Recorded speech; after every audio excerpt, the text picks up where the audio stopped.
Bonsoir à toutes et à tous, ravi de vous retrouver sur 8 Mont Blanc. Nous sommes le jeudi 9 novembre 2023, il est 18 h. C'est l'heure du journal préparé par l'ensemble de la rédaction. Voici les titres. Une opération coup de poing a eu lieu ce jeudi matin sur la route départementale 118 entre Viry et Soral en Suisse.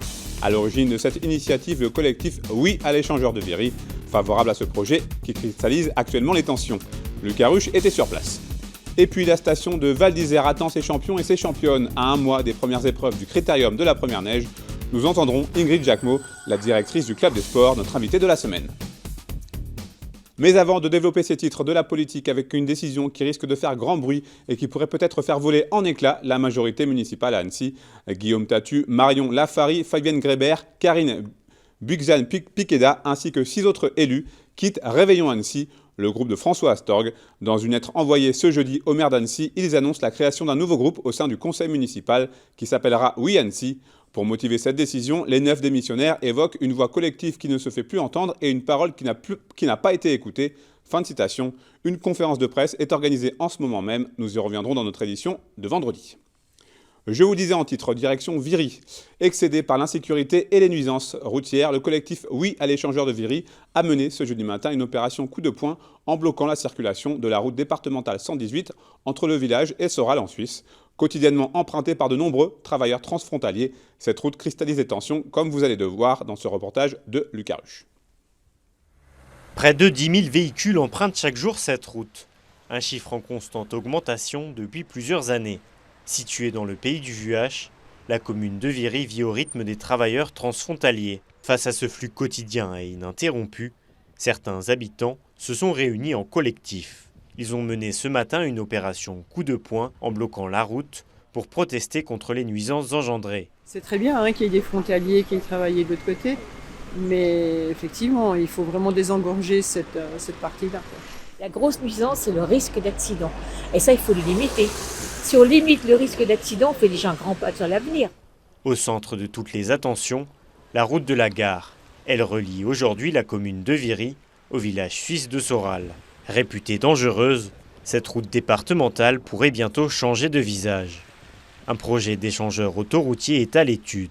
Il permettrait de s'insérer plus facilement sur l'A40. Moi j'habite Viry, donc c'est bien. J'ai pas d'autre route, moi. L'avantage du diffuseur, c'est qu'il rabat toute la circulation qui vient de Franchi et de Valérie en amont de Saint-Julien sur l'autoroute, ce qui fait qu'on évite les 4 ronds-points pour se rendre à la Bardonnais. Donc on évite des bouchons, alors que là, avec les bouchons, on les crée sur France. C'est autant de CO2, donc on n'a rien résolu. Par cette action, les partisans de l'échangeur de Viry espèrent mettre la pression sur la municipalité. Opposé à la construction de cet échangeur, le maire de la commune espère de son côté développer l'accès aux transports en commun. Un échangeur, oui, mais pour aller où ? Genève a décidé de fermer l'accès au transport individuel. 40% de réduction d'effectifs, 40% de trafic individuel en moins, des réductions de places de parking. Donc ils sont dans la ville-centre est dans un objectif qui est complètement différent. Et on voit par le biais d'échangeurs se heurter 2 politiques sur le territoire. Une qui est au tout-voiture et l'autre qui est au transport multimodal. Bus, train, tramway. Le tramway arrive à Saint-Julien. Il nous faut absolument rouvrir la gare de Viry, la gare de Collonges-Archamps. La gare de Valérie existe déjà pour donner des solutions alternatives aux personnes. S'il y a un point où les deux camps se rejoignent, c'est sur la question des mobilités douces. Tout le monde espère très prochainement la construction d'une piste cyclable le long de la route. La méthode Montessori n'est pas uniquement réservée aux enfants. Durant 2 jours, des auxiliaires de vie du réseau France Présence ont bénéficié d'une formation théorique et pratique de cette méthode d'accompagnement alternative. C'est à Chambéry que 12 professionnels, originaires de Savoie, de Lyon et d'Aix-en-Provence, se sont réunis pour en savoir davantage sur cette approche centrée sur la personne. Plus d'informations dans ce reportage de Kezia Poudou. Égalité, respect, confiance et dignité, ce sont les 4 valeurs essentielles transmises lors de ces 2 journées complètes de formation à la méthode Montessori. Face à la formatrice, ce ne sont pas des puéricultrices ou des agents de crèche, mais bien des auxiliaires de vie, car oui, la méthode Montessori est également déclinée pour les personnes âgées dépendantes ou en situation de handicap. Montessori, ça appartient à Maria Montessori. C'était une pédagogie développée au siècle dernier, qui avait vraiment une vision très en lien avec l'enfant est une personne à part entière. Elle avait une devise qui était « aide-moi à faire seul », donc il y a vraiment cette idée de justement lui permettre de devenir un adulte indépendant. Ça a été transposé par un neuropsychologue américain qui s'appelle Cameron Camp, qui a repris aussi ces valeurs humanistes, qui a voulu travailler autour de cette même dynamique de la personne âgée, une personne à part entière, toujours en plein développement, même avec des difficultés cognitives, et comment contourner ces difficultés pour lui permettre d'exprimer son plein potentiel. Les professionnels apprennent à poser un regard différent sur leurs clients à travers une approche centrée sur la personne. Réalisées 2 fois par an, ces formations Montessori adaptées aux personnes âgées sont organisées par France Présence. Elles sont nées d'une envie d'accompagner son public dans des valeurs qui lui sont communes. Les valeurs de dignité de la personne, tout en respectant la personne, peu importe sa pathologie, peu importe son âge, peu importe sa dépendance, et surtout une valeur d'égalité de traitement. C'est-à-dire que ce n'est pas parce qu'une personne est âgée, une personne est dépendante ou malade, qu'elle n'a plus de capacité, de compétences. Nous, l'objectif, c'est de former l'ensemble de nos collaboratrices et collaborateurs terrain. Sur la Savoie, on est à 80 personnes qui sont sur le terrain au quotidien, sous des valeurs qui sont l'entraide, l'accompagnement, faire avec la personne, l'aider à faire soi-même et ne pas faire à la place de la personne. Une 50aine d'auxiliaires de vie sont formés chaque année, 2 jours qui leur permettent de redécouvrir et de prendre du recul sur leur pratique. Du sport à présent, dans un mois, jour pour jour, les meilleurs skieurs de la planète s'affronteront sur la mythique face de Bellevarde à Val d'Isère pour un géant et un slalom. Une semaine après, le 16 décembre, la piste Oreillet-Quilly sera le théâtre d'une descente femme. C'est l'heure de notre invité du soir. Nous avons pu contacter un peu plus tôt dans l'après-midi Ingrid Jacquemot, la directrice du club des sports de Val d'Isère. Je vous propose de l'écouter. Ingrid Jacquemot, bonsoir, merci de nous consacrer quelques minutes. Le critérium de la première neige de Val d'Isère démarre dans pile un mois. Dans quel état d'esprit êtes-vous aujourd'hui ?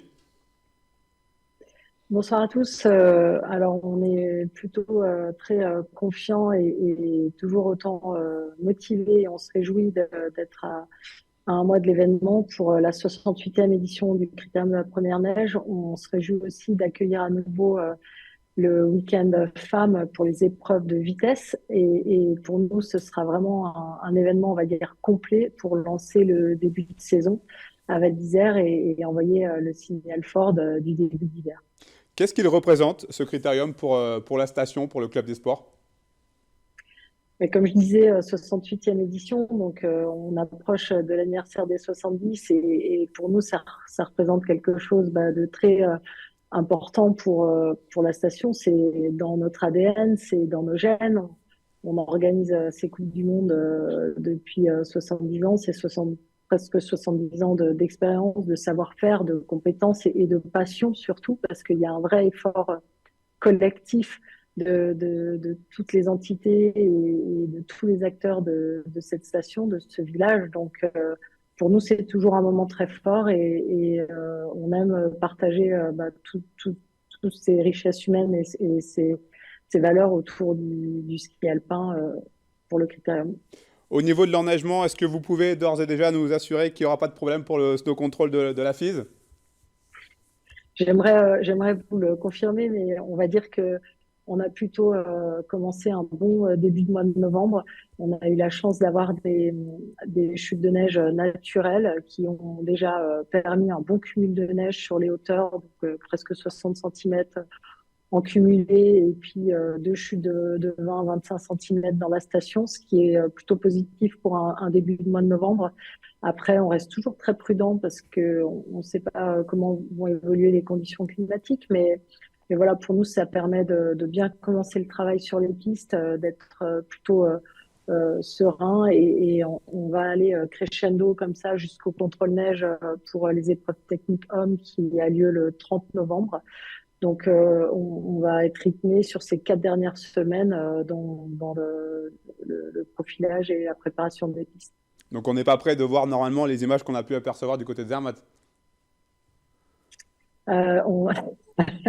on est déjà pas sur un glacier non, on est sur une préparation que je dirais plutôt classique. Nous, on va mixer en espérant les chutes naturelles et puis la préparation avec la neige de culture. Voilà.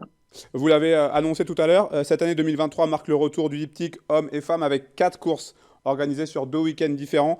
Quel va être le programme très précisément là, de ces 2 week-ends? Alors, on va ouvrir le week-end avec le samedi le géant homme sur la face olympique, suivi le dimanche du slalom homme. Et à partir du mercredi d'après, le ski testing pour la vitesse avec le premier entraînement des femmes qui débute le jeudi pour une descente qui a lieu ensuite le samedi et le dimanche un super géant. Est-ce qu'on a un ordre d'idée du nombre de personnes qui travaillent là sur l'organisation pour ces 2 week-ends de compétition? Oui, en général, entre nos bénévoles, tout le staff sur piste, sur le programme réceptif, sur le programme d'animation, on a environ 800 personnes qui interviennent, prestataires télé, prestataires, fournisseurs. Enfin voilà, ça représente, c'est un petit microcosme qui s'active très fortement autour de l'événement. Et puis, on a vraiment tous les acteurs de la station, tous les acteurs économiques, hébergeurs, moniteurs, sociopros. Enfin voilà, c'est vraiment tout le monde partage l'effort collectif pour accueillir au mieux cet événement. Justement, en matière de télécommunication, les 2 pistes, la face de Bellewaerde et Aurillac, sont équipées de fibres. C'est une belle avancée, j'imagine. Oui, alors ça fait longtemps qu'on installe la fibre. Au début de manière provisoire, et puis maintenant on a amélioré nos installations pour l'avoir de manière permanente. C'est un prérequis de toute façon pour toutes les contraintes télé et puis les diffuseurs. Ça fait partie des choses. Moi, j'appelle faire évoluer nos standards, toujours ajouter une certaine progression dans nos installations, apporter aussi du confort parce que c'est des installations qui sont pas faciles à mettre en place.